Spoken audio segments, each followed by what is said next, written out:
የእስራኤልና ኢራን ጦርነት ክርስቲያናዊ እይታ። በዓለም ዙሪያ የሚከሰቱ ግጭቶች በክርስቲያኖች መንፈሳዊ እንቅስቃሴ ውስጥ ውድቀት ወይም ውጤታማነት ሊያመጡ ይችላሉ። ከነዚህ መካከል የእስራኤልና የኢራን ግጭት ከመንፈሳዊ አመለካከት መሰረት እንዴት እንደሚታይ ማሰብ አስፈላጊ ነው። እኛ እንደ ክርስቲያኖች መንፈሳዊ እስራኤል መሆናችን በዚህ ጊዜ እንዴት ይታያል? የእስራኤልና ኢራን የግንኙነት ታሪክ የሚጀምረው ከጥንት ባቢሎን ዘመን መሆኑ መጽሐፍ ቅዱስ ዋቢ ነው። በመጽሐፍ ቅዱስ ውስጥ የሚገኙት የኢሳያስ፣ የዳንኤል፣ የዕዝራ፣ የነህምያ እና ሌሎች የእስራኤል ነቢያት ዜና መዋዕሎች በግዞት በፋሪስ ይኖሩ የነበሩ አይሁዳውያን ስላጋጠሟቸው ችግሮች ይጠቅሳሉ። ከክርስቶስ ልደት በፊት በስድስተኛው ክፍለ ዘመን የፋሪስ ንጉሥ ታላቁ ቂሮስ አይሁድ ወደ ኢየሩሳሌም ተመልሰው ቤተ መቅደሳቸውን መልሰው እንዲሰሩ እንደፈቀደላቸው ይነገራል። በዚህ ወቅት በፋሪስ ውስጥ በደንብ የተቋቋመና ተደማጭነት ያለው የአይሁድ ማህበረሰብ ነበር። አይሁዶች በቀደመው ባቢሎን በዛሬዋ ኢራን ውስጥ ከ2700 ዓመታት በላይ ኖረዋል። ወደ ቅርቡ ዘመንም ብንመለስ እስራኤል በ1940 ዓመተ ምህረት እንደ ሀገር ስትመሰረት ከሙስሊሙ ዓለም ዕውቅና የሰጡ ብቸኛ ሀገራት ኢራንና ግብጽ ነበሩ።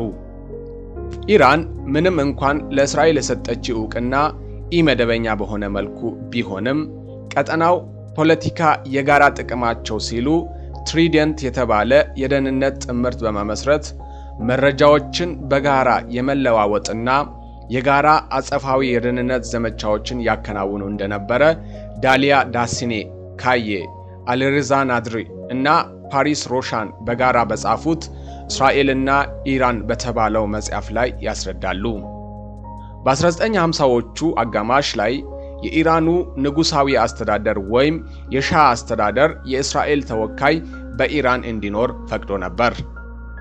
በ1979 ዓመተ ምህረት ከተካሄደው የኢራን አብዮት ወዲህ ግን በኢራን አክራሪ የሻህ እስላማዊ ስርዓት ሲመሰረት የሁለቱ ሀገራት ግንኙነት ደፈረሰ።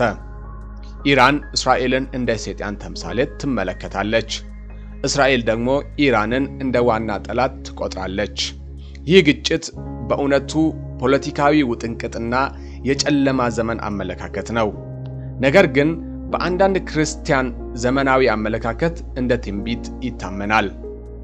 ማህበራዊ ሚዲያ ላይ ያሉ ትንታኔዎች በክርስቲያኖችና ሙስሊሞች መካከል ሁሉንም በመሰለው መንፈሳዊ ወይም ሃይማኖታዊ ጦርነት ቀለም እንዲያሳይ ተደርጓል።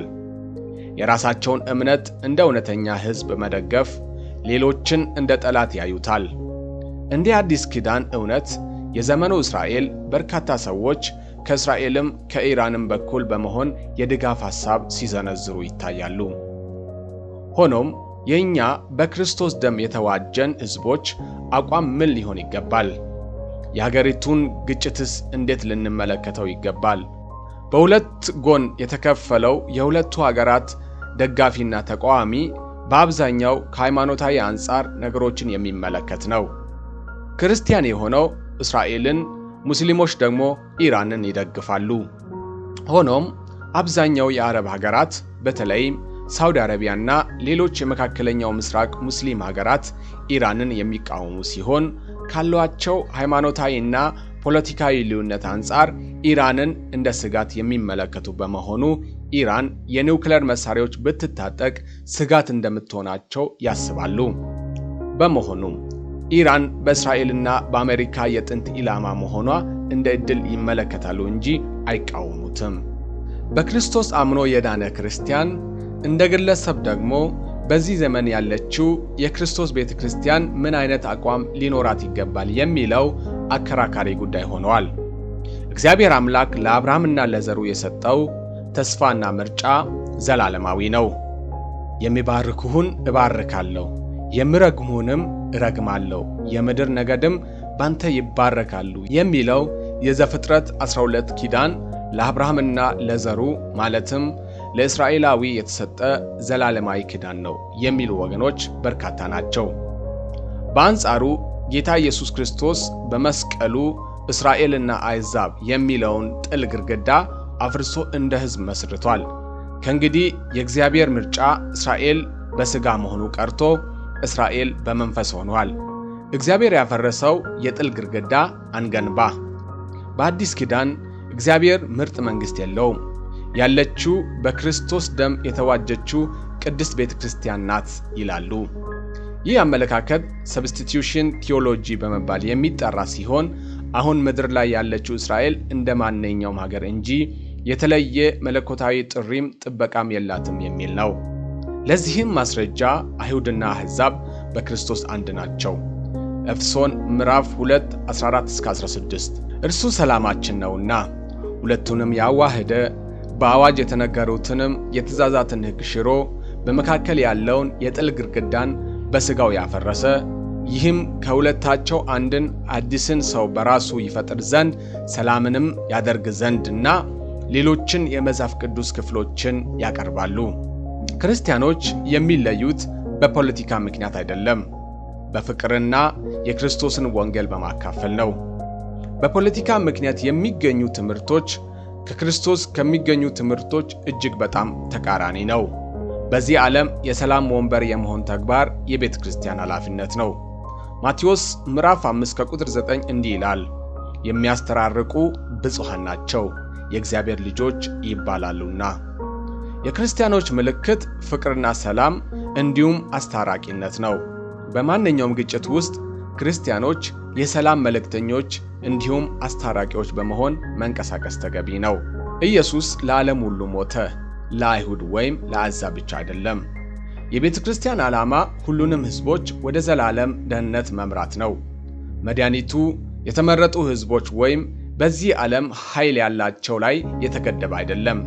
አንደኛ ጢሞቴዎስ ምዕራፍ 2 ከቁጥር 1-6 እንዲህ ይላል፣ እንግዲህ እግዚአብሔርን በመምሰልና በጭምትነት ሁሉ ጸጥና ዝግ ብለን እንድንኖር ልመናንና ጸሎት፣ ምልጃም፣ ምስጋናም ስለ ሰዎች ሁሉ ስለ ነገሥታትና ስለ መኳንንትም ሁሉ እንዲደረጉ ከሁሉ በፊት እመክራለሁ። ሰዎች ሁሉ ሊድኑና እውነቱን ወደ ማወቅ ሊደርሱ በሚወድ በእግዚአብሔር በመድኃኒታችን ፊት መልካምና ደስ የሚያሰኝ ይህ ነው። አንድ እግዚአብሔር አለን። በእግዚአብሔርና በሰው መካከል ያለው መካከለኛው ደግሞ አንድ አለ፣ እርሱም ሰው የሆነ ክርስቶስ ኢየሱስ ነው። ራሱን ለሁሉ ቤዛ የሰጠ ይህም በገዛ ዘመኑ ምስክርነቱ ነበር። የእስራኤልና የኢራን ግጭት በማቴዎስ ምዕራፍ 24 ከተጠቀሰው የጦርንም ወሬ ትሰሙ ዘንድ አላችሁ፣ ይህ ሊሆን ግድ ነውና ተጠበቁ፣ አትደንግጡ፣ ዳሩ ግን መጨረሻው ገና ነው። ሕዝብም በሕዝብ ላይ መንግሥትም በመንግሥት ላይ ይነሳልና ከሚለው ቃል ለይቶ መመልከት ወደ ስህተት ይመራል። የክርስቶስ ድርሻ ከእውነት ጎን መቆም፣ ለተገፉ መቆም፣ ግፍንና ግፈኞችን መቃወም ነው። በሁለቱ ሀገራት ፖለቲካዊ ግጭት ይበልጥ የሚጎዱት ሰላማዊ ሰዎች እንደመሆናቸው ለንጹሐን መማለድ፣ ደም መፋሰስን እግዚአብሔር እንዲያስቆም መጸለይ፣ ለመሪዎች ማስተዋል እንዲሰጣቸው መጸለይ እንጂ ከዚህ ያለፈ ድጋፍ መጽሐፍ ቅዱሳዊ አይደለም። እስራኤልን ቅዱስ ሕዝብ፣ ኢራንን እርኩስ አድርጎ መመልከት የክርስቶስን መስቀል ማቃለል ነው። ምክንያቱም የእነርሱ ግጭት ፖለቲካዊ ነው። የክርስቶስ ፍቅር በአንድ ወገን ሊገደብ አይገባም። በዓለም ላይ ምንም ግጭት ቢኖር ክርስቲያኖች እንደ መንፈሳዊ እስራኤል ቅዱሳን ሕዝብ ሆነን በፍቅር፣ በሰላም፣ በማስተዋል ማንኛውም ሰው ወደ ክርስቶስ ፍቅር እንድንጋብዝ ተጠርተናል እንጂ በሀገራት መካከል የሚደረግ ጦርነት የመባረክ መብት አልተሰጠንም። ኒውክሊየር የታጠቁት ኃያላን ሀገራት ከሁለቱ ሀገራት ጎን ተሰልፎ በጦርነት ቢሳተፉ ውጤቱ የከፋ ይሆናል። አንዳንድ ወገኖች ይህንን ከግምት በማስገባት ሦስተኛው የዓለም ጦርነት ሊጀመር ነው የሚል ስጋታቸውን እያሰሙ ይገኛሉ። እስካሁን ባለው ሂደት አሜሪካ ከእስራኤል ጎን በመቆም የኢራንን የኒውክሊየር ጣቢያዎች የደበደበች ሲሆን ለዚያ አጸፋ ኢራን ኳታር በሚገኘው የአሜሪካ የጦር ሰፈር ላይ የሚሳኤል ጥቃት ሰንዝራለች። ይህ የመበቃቀልና የመደጋገፍ እርምጃ ወደ ሌሎች ሀገራት ከተስፋፋ ዓለማችን ከዚህ በፊት ካስተናገደችው የከፋ አውዳሚ ጦርነት ልታስተናግድ ትችላለች የሚል ስጋት አለ። ሆኖም አሁን ባለው ተጨባጭ ሁኔታ ሩሲያ፣ ቻይናና ሰሜን ኮሪያ ይህንን ሊያደርጉ ድፍረቱን አላገኙም። ምክንያቱም እነዚህ ሀገራት የራሳቸው የቤት ሥራ አለባቸውና። ከኢራን ጎን ቢቆሙ ምዕራባውያን አንድ ላይ ሆኖ ከነርሱ በተቃራኒ ስለሚሰለፉ ጥፋቱ የከፋ ይሆናል።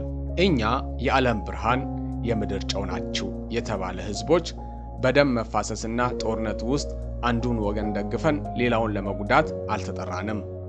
ጥሪያችን የሰላምና የፍቅር እንደመሆን ለሰላምና ፍቅር እንጸልይ።